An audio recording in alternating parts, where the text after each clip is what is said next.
Hey, well, thank you so much for joining us for this podcast. I am Pastor Keeyon of Wellington Heights Community Church. I am joined with a panel of folks, and we're going to be talking about this new way to approach Sunday services, Sunday gatherings. As a church community, we know that uses a multiplicity of means to reach people, and this includes the Sunday gathering. While we believe that preaching and teaching the Bible is vital, it's not the only way God can reach people. We understand that all throughout church history and around the world, the Sunday gathering experience looks different. We want to embrace this and lean into these new experiences. Some of the unique experiences that we've had are prayer walks, guided prayers, peace walks, neighborhood cleanups, spiritual practice days, intentional congregational Sabbaths, podcast Sundays, fellowship Sundays, and some other events. Many times, these non-traditional Sunday services are partnered with other organizations and churches and individuals, and it reaches people who might not otherwise attend a traditional service. We want to lean into this unique way of doing community, ultimately to bring us all closer to God and each other. And today I am joined, like I said, with a panel of folks, and we're going to be talking through what it looks like to lean into this unique way to approach Sunday services, and maybe why is it hard to do that sometimes as well. So today I am with Jenny, Chadima, and Ann Lawrence. Say hi, you guys doing? How you guys doing? Hi. Good. So I want you to kind of tell the audience kind of who you are and what's your association with Wellington Heights Community Church. Yeah, my name is Jenny Chadima, and I am the Director of Soul Care here at Wellington Heights Community Church. I've been engaging with the church for the past couple of years, I think since 2021, and I've lived in the neighborhood for over 15 years. Nice. Awesome. I'm Ann Lawrence, and I've been here since the beginning, in the living room of Pastor Keeyon and Pastor Stephanie, and just really thankful and humbled by that, and to be a part of just how things have grown. And I am part of the leadership team here at Wellington Heights Community Church and help coordinate worship services and other events. And I'm serving in children's ministry this next week, so it's awesome. Nice. Ooh. Yeah. Thank you. I'm excited about this conversation. For those of you who are listening and or watching, LD's in the back on the boards, making everything work. So I just wanted to give a shout out to LD as well. I want to just get this conversation started. So yes, there is a unique approach that we've taken to Sundays, where we've done a week of traditional service, and by traditional I mean a sermon and music, something that you can really kind of catch at almost any church that you go to. But then on the next Sunday, we will do something different, like a peace walk or a prayer walk or neighborhood cleanup. So these unique approaches, we as a church, we really want to lean into this because we feel that God is doing. We feel like God is going to connect with people in a different way when we allow this unique way to happen. And so, I would love to know what excites you about the unique approach to Sunday services. I think for me, it just makes sense because, like you said, how God engages with us is in a multiplicity of ways throughout the week. And so why not on Sunday as well, when we all gather together, so that God engages with us uniquely individually and in a multiplicity of ways, but then also when we gather together. Yeah. Why does it have to be one way? Our God is creative, and and so why can't we be creative too? We are created in His image, and that's just an expression of that when we gather in creative ways. Yeah, it's good. Yeah, And I think it also, it broadens our view of what church is. I think, you know, typically we think of it as something that we do on a Sunday for an hour. But I think the exciting thing here at Wellington Heights Community Church is that we want to be that church in our daily life, not just on an hour on a Sunday. And so this, in engaging in church in unique ways, I think this encourages us to really live out the gospel, and that this brings us into relationship with one another that a typical Sunday service may not allow for. And so that, to me, I think has been the exciting and challenging aspect to it. Yeah, I like that. I think I just thought of this, but like Sunday service is this hour, 2 hour, 3 hour time where people do dedicate like to God. You know what I mean? Whether it be intentional or non-intentional or obligatory, but it's a training ground too, to really stretch people. So like if we are only going to do traditional, we are training people to operate in that way. But if we do something different, like if we, you know, and a lot of churches will do things every once in a while, right? But it's an opportunity to really stretch people if you are approaching it in a unique way, and it allows people to be trained in different ways, whether it be having a different speaker from the community, or doing a peace walk in a neighborhood where people wouldn't otherwise be in that neighborhood. It really just stretches us. Yeah. What might you think the challenges of doing a unique approach to Sunday gatherings? What are some of the challenges that maybe a church would have, and what are some of the challenges and maybe even pushback that individuals would have, individuals and families? I think sometimes we can get really attached to what it should look like. And so I think the challenge can be in that of, it can be maybe a little bit more narrow focused as to what church should be. And that can be challenging for us as a church as well, you know, you mentioned like we are joining God in the work God is doing, and so we can't expect to do and follow God into that new thing while keeping God in this little tiny box, right? And so I think when we engage in church through neighborhood cleanups or peace walks or prayer walks, it can be challenging, because that moves us from kind of this me-focused way of being to like this we-focused. And it can be challenging to put yourself out there individually, as a community, and yet still pressing into that, I think, is important for us. Yeah, I think change is hard for people. Different is hard for people, and it makes us uncomfortable, and we like what we're comfortable with, even if it's not even necessarily helping us or stretching us or growing us in any way, but it's what we know. So we're like, even if it's maybe not even healthy for us, or it can be stagnant, even, we still are like, but we're comfortable with that. We kind of know, we want to know, and it gives us a sense kind of control, and like this is what happens, this is how I show up, this is what I do, and I check that box, the box again of that. But it's like, so that can be a challenge, I think, for like, but we're doing something different. Like today we're not gonna sit and participate somewhat, but listen, you know, to someone speak, sing a song, like you said, they have a very traditional, you know, we're gonna gather, we're gonna do some art together, or we're gonna go outside, we're gonna break up into small groups and clean up the neighborhood, we're gonna do an activity instead.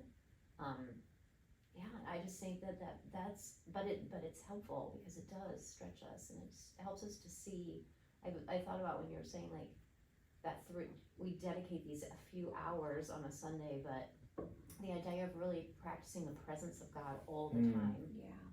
And seeing that he is always at work and that we can always be joining him at work, not just for a few hours on a Sunday, but like all the time. Yeah. What is God doing and how do I join in with that? And we're training ourselves, we're training one another together to do that and not just keep it in that Sunday box.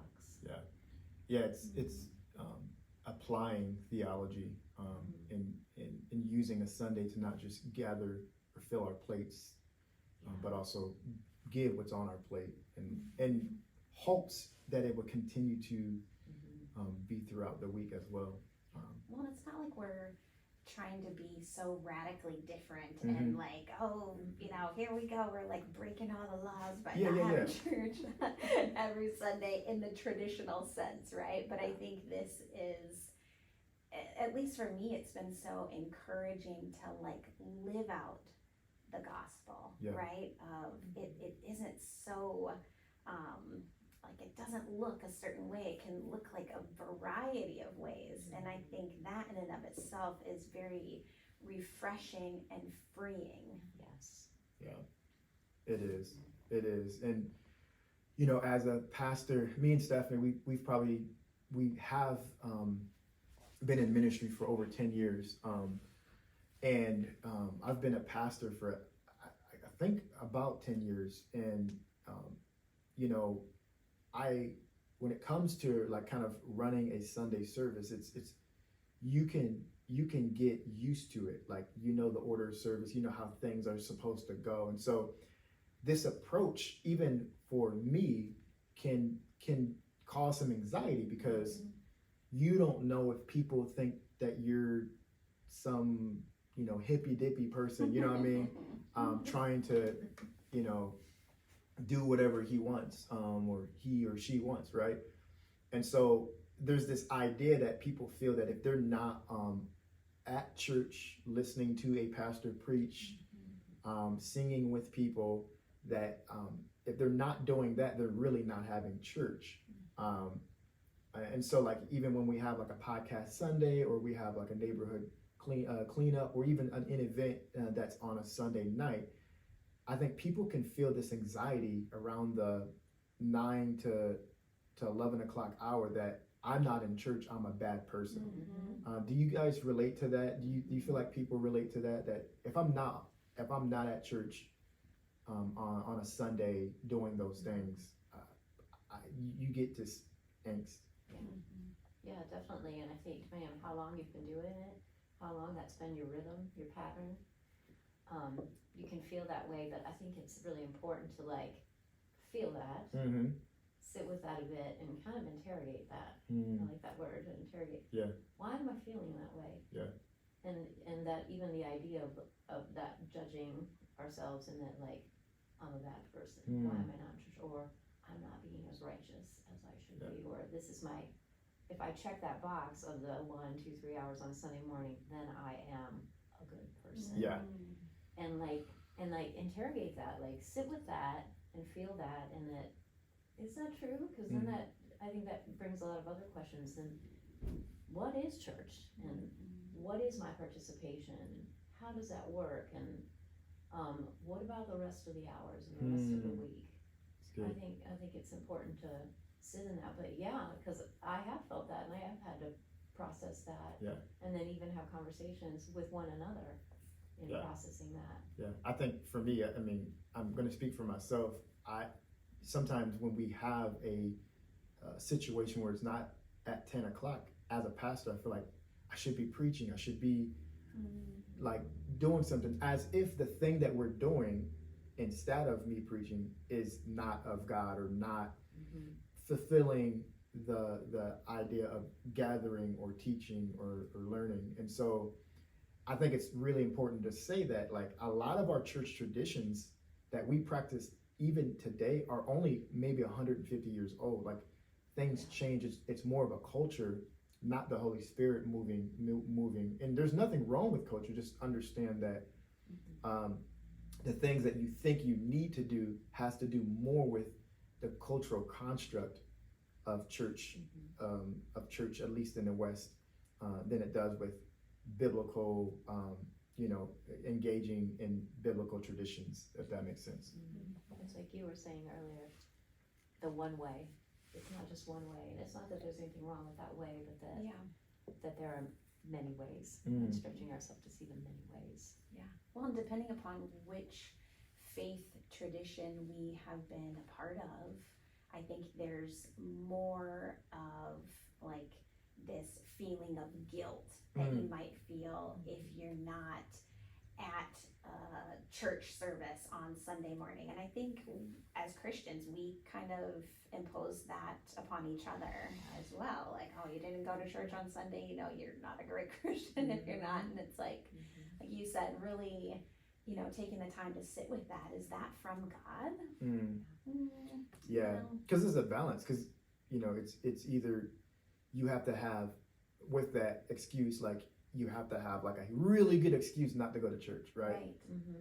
And I feel like the balance is, of course, like church gathering and all of that stuff is good for community and all that stuff. And this podcast is not saying you don't need to go to church, but it's also saying like those things in which those mechanisms that we have in our mind and our spirit that makes us feel bad for not doing something that is not necessarily like has to do with our relationship with God and salvation.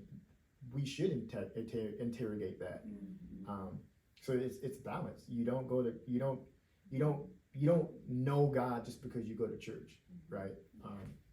For many of us, it just has become or can become like another check off the list in the midst of our like already overfull, overpacked schedules. It's like that one thing that I went and I did, and the invitation from God is to live that out, to live out the gospel beyond just these small windows of time. And so I like your idea of really asking the kind of the deeper questions of, where's this feeling that I feel guilty for, or I'm not living up to these expectations if I'm not attending, this church service on a Sunday. Like, this is broadening that view, right? Yeah. Of like what church is. Exactly.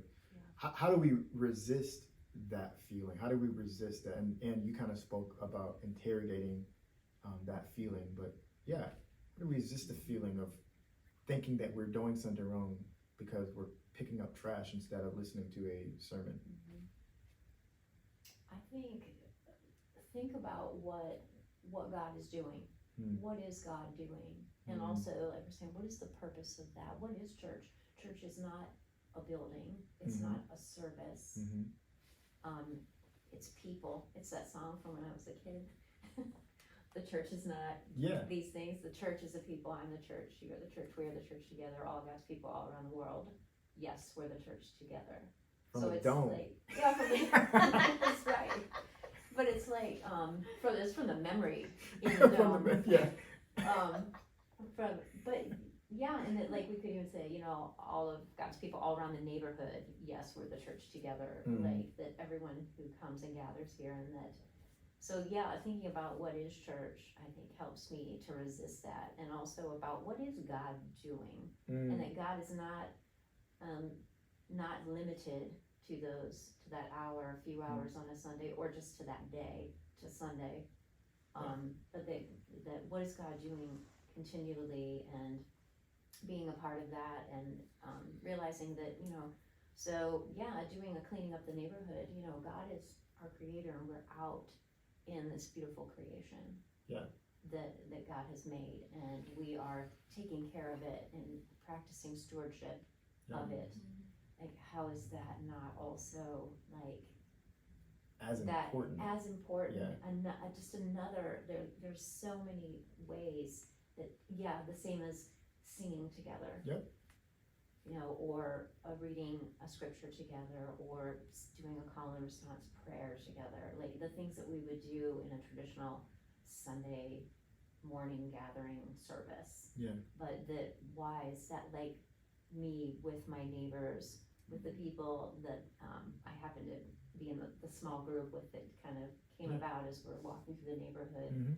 How is that, like picking up the trash and talking about the flowers and the sun and how beautiful it is outside, or if it's a cold day and but how is that not still worship in a sense, spending time with God, spending time with one another.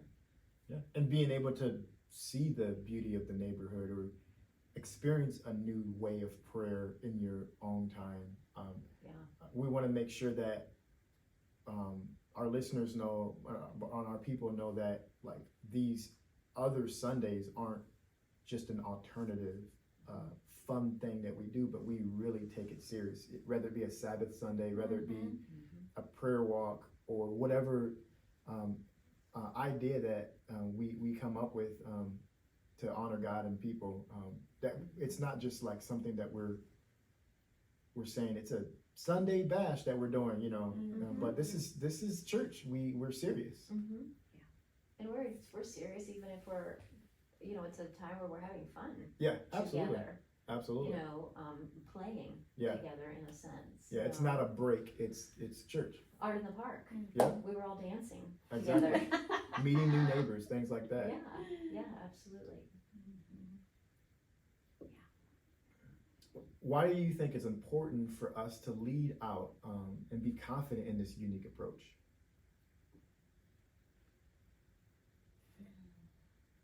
I think for me, it's not like I have it all figured out, but I want to be open to what God is doing.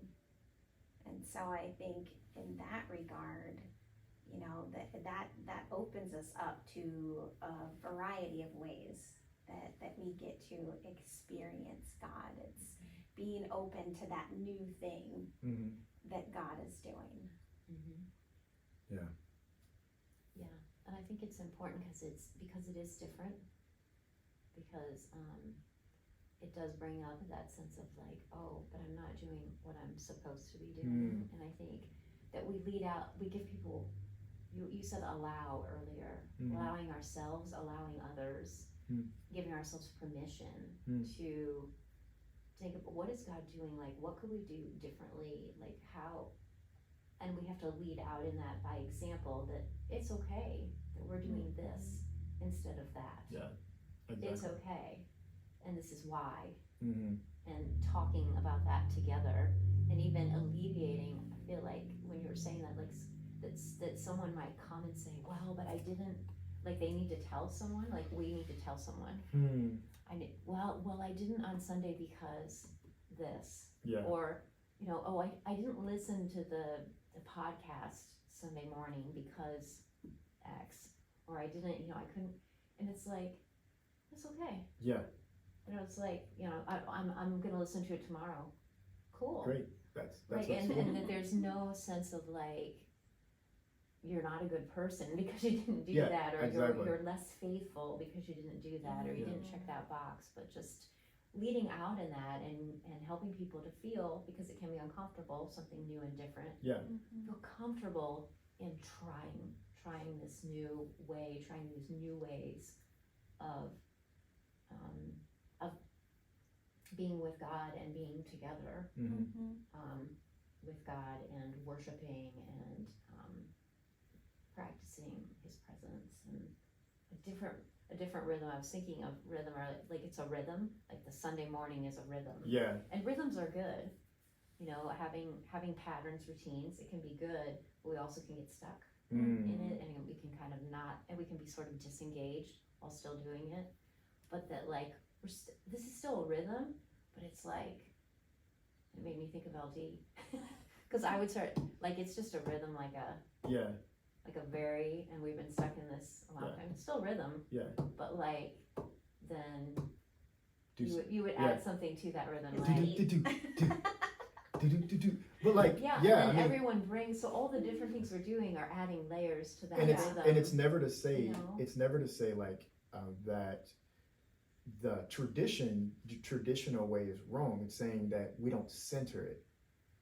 And it's still there. Yeah, it's still there. It's still like here when we speak that way. We are open to the multiplicity of ways in which we can gather, in which we can break out of that one rhythm. Yeah. And maybe it is that that rhythm takes a step aside so another rhythm can come, but it's not to say that rhythm doesn't matter. That rhythm is a part of lots of rhythms. And and even this podcast, so we're talking about a new way. You guys are listening to this podcast on a podcast Sunday, and so there is a real question: how do we engage a podcast? How do we engage a podcast? Because I feel like when we have a podcast or Sabbath, we can also feel that, okay, this is an opportunity for me to go to another church. And there's nothing wrong with, visiting another church or anything, but if you are visiting that because you feel that you're trying to fill up that box, check that box of okay, Wellington Heights Church isn't meeting today, so, and I need to go to church, so I'm going to go to this church. Again, it's okay we're not saying it's bad to visit churches, but if it's coming out of that scarcity mindset of oh no, I gotta check this box. I gotta get it right. So how do we engage in these services, these podcast services, these non-traditional services? I think, at least for me with the podcast, that's something that I really look forward to, is engaging in church in that way. And so it could be that, I have the podcast on while I'm cooking, or I'm walking, or my husband and I are enjoying a morning cup of coffee, and for me, it feels like a breath of fresh air to experience and engage in church in a new way. Yeah. That there isn't that pressure that it has to look a certain way or I have to do certain things or any of that. It's just very open. And I think it's also really wonderful that we are reaching folks who may not be able to come into the physical building on a Sunday. It's another way that God is working through that.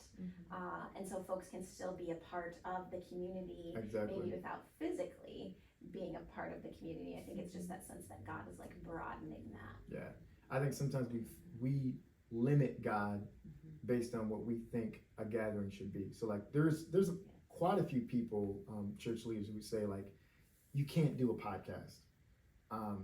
You have to gather, and they'll quote Hebrews, don't forsake the gathering, as if it's a regular thing that we're just not gathering ever.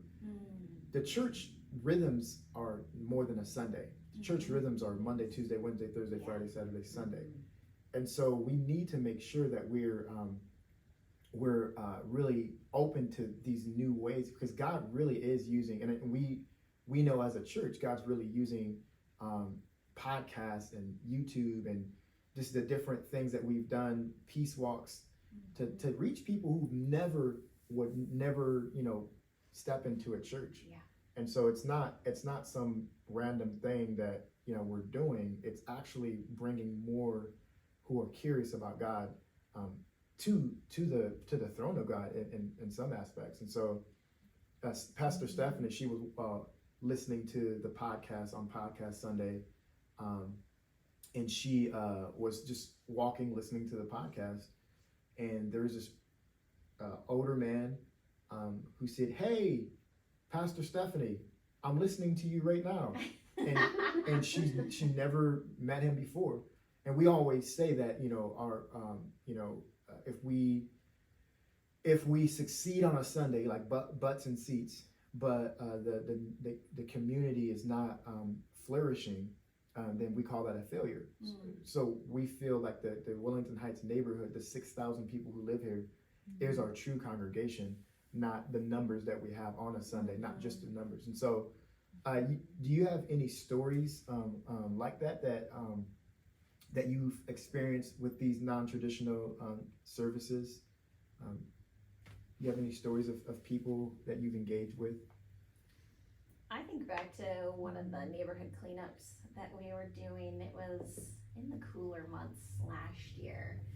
And, it was interesting because someone had asked me just a little bit about my journey. I have a history of struggling with alcohol and drugs, and so that was something that came up during our neighborhood cleanup. And so I had the opportunity to share just a little bit about me, and then that person also started to share their story with me of their struggle and the things that they had gone through. And you know, that's something that I don't think would have happened during you know, just our regular Sunday service. Not that it couldn't. However, that opportunity of us, like, you know, bending down and picking up the trash and kind of walking shoulder to shoulder, it just lent itself to this, you know, opportunity to share our hearts a little bit more fully. And I'm grateful for that. Actually, there ended up being four that we're all kind of, one person was in another yard, but it just kind of became this really great, like, organic conversation, just not intending to share some of our struggles, but we all had kind of a common shared struggle. And so I think that moment of cleaning up the neighborhood, you know, God was certainly at work in that. I think of multiple stories of people that have experienced some religious trauma. So some harm from the church, meaning like the church at large, in their engagement with the church, you know, growing up or as an adult, and that having these different ways of gathering and engaging with God and with people who love God, is a way for them to start to, maybe because they're curious,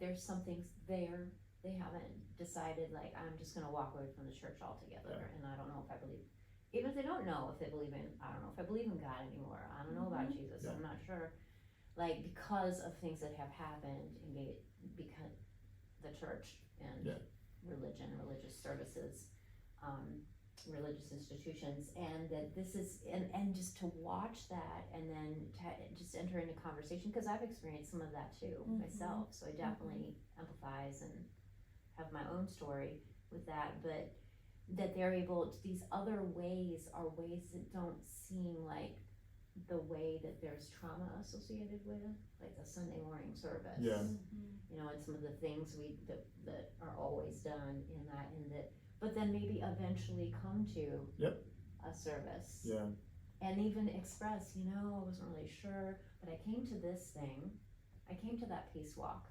and then I've been listening to some of the podcasts, and then I came to, you know, to the art in the park, and that was really cool, and like just engaging with people that gather here, and so I thought, I don't know, I thought I'd come today. I thought I'd come this Sunday and check this out. You know, and then share how, you know, I wasn't sure, and it's like, that's just awesome. That how God is working, and how we are following the Spirit in the ways that God is working, and the Spirit is working to move people and to heal people, and to help people to flourish.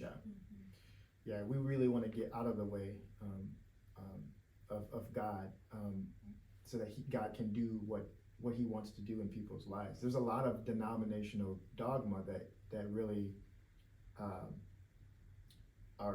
more of methods than it is mission, and so we want to really make sure that, like, people can come and join and even start their journey or restart their journey with Jesus.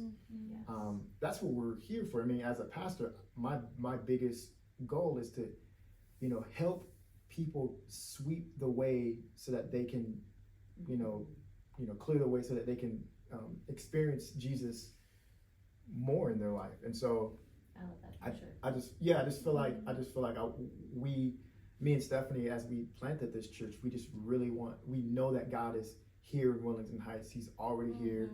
Before we were here, there's great talent abilities. People love God in ways that we will never love God. Experiencing God in ways that we haven't experienced God. And so we want to join in on that.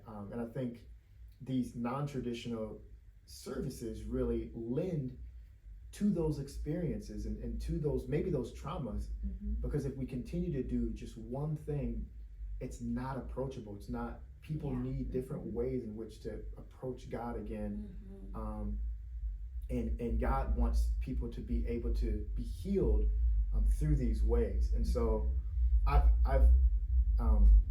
people have come to me and said, if it wasn't for your virtual services, if it wasn't for your ongoing podcast, I would have not even been to church, or I would have not even considered church again. And so we're committed to this, and this is not just an alternative thing, but this is something that we're committed to because we truly believe that God is doing a new thing, and we want to join him in that mission. So thank you so much, Jenny and Ann, for being here and sharing your thoughts. Thank you for listening. Continue to stay tuned to our podcast. Share this podcast with your loved ones, your friends, all that. And we're happy to be able to be a community that is joining God. And we really want to see Wellington Heights and the greater Cedar Rapids flourish. Thank you so much for joining us.